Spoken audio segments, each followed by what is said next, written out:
Hürmetli vatandaşlarım, bugünkü leksiyonu başlayımız. Leksiyada Sadakacı Roza, Washington'dan sözleyimiz. Bugünkü sağış kemem. 19. yıl 9. ayının 28. günü hepteki şembe. Mesela götkende begeberden bu içe tünügülerden. Begeberden bu içe eleke makalı. New York vakt gizli ilan kılınan makalı teyarlap geldi. Bugün ben bu leksiyonu sizlerle yetkizim, hürmetli vatandaşlar. Bunu dikkatli anlayışlarca işlenime. Mevzumunda Cungo, Şincan meselesi doğrusudur dünyanın avazını cimiktirdi. Galba kıldı. Mevzuda haber 9. ayının 26. günü New York Vakt gazetesinin Xitay tili neşrida ilan kılındı. Abdurri Jenny Perles. Makale mundaq başlandı. Beijing, Türkiye'nin rehberi Prezident Erdoğan bu yıl yazı Beijing'i ziyaret kılganda o, Avrupa Asya'nı tutaştırdıgan Yeni İpek yolunu medyahledi. Prezident Erdoğan, Cungo'nun hazır kıyın ahvalı turgan Türkiye'nin iktisadi meblağ selişini karşı alıdığallığını bildirdi. Prezident Erdoğan Cungo'nun egelik hukukunu maqtab turib medyahledi. Lekin Türkiye Müslümanlarını asas kılgan devlet deydigan ve Müslümanlık kımmet qarashlarını hedef tergib kılıdığan Prezident Erdoğan Cungo'nun G'arbi rayini, Şinjan rayini da 1 milyon Türk tel sistemisidir ki Müslümanların nezarband kılınışı hem de bir neçe milyon Müslümanın mecburi asimilatsiya kılınışı doğrusu da Prezident Erdoğan gep kılmay jim turib aldı.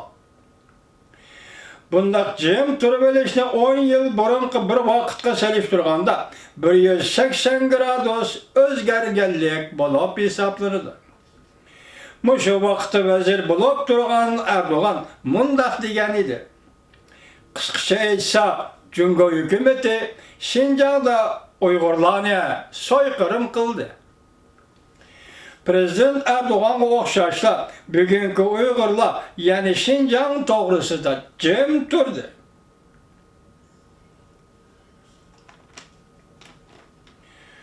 Prezident Erdoğan'a oxşaşla bugünkü Uygurlar doğrusunda yani dünyavi jim turuş oturga çıktı. Cungo hükümeti Uygurlarni Kompartiyaga sadık rehberiyle kılıp özgertişken ötken 2 yılda Şinjan'da nayeti zor yığıp eleş lageri kurup çıkıp sistemli nazaret kılışını yol koydu. Gerçi diplomatlar bu meselelerini öz gözü bilen körgen bolsa mı hususi münasebetler dairesi de Cungo'nu ayıplagan bolsa mı aşkara ifade bildirişni halımıdı dünyavi diplomatlar. Çünkü keng ko'lamlik qo'llashga erişilmeydi. Yoki Cungo bilan bo'lgan pul muomala munosabatlarini uzib qo'yish xataridan qo'rqatdi. Diplomatik kuch va iqtisodiy kuchga erishgan Cungo tanqidlashlarni zo'r jihatda jimiqtira oladi. Cungo amaldorlari nurg'un davlatlarni qoyil qilib, bo'libmi Afrika, Osiyo va O'rta Sharq musulmon davlatlarini, qisqasi nurg'un davlatlarni bu masalada, ya'ni Uyg'ur masalasida Cungoni qo'llaydigan holga keltirdi. Cungo amaldorlari Cungo masalasi bo'yicha G'arb lageri davlatlar o'ttirisidagi ixtiloflardan foydalandi. Cungo hukumati bir maydon zo'r harakat qo'zg'ab, Birlashgan Davlatlar Tashkilotida Şinjan masalasini muhokama qilishning oldini to'sdi.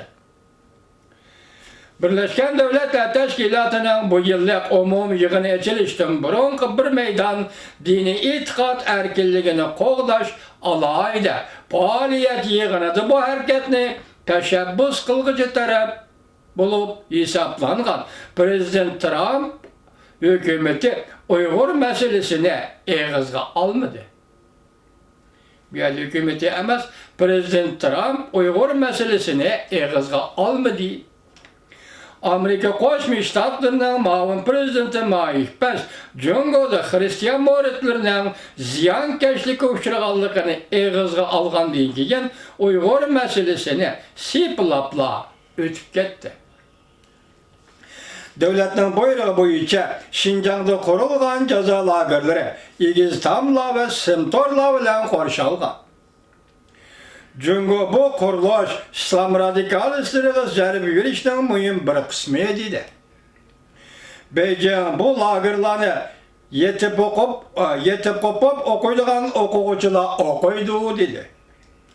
Hem de tanıştırıp bu yerge nezarband kılınganla özleri halap bu yerge kelgenler dedi. Çünkü yakında mındak dedi. Nezarband kılıngan adamlar azaydı. Gerçek kişiler mındak sözlerden gumallansın mı?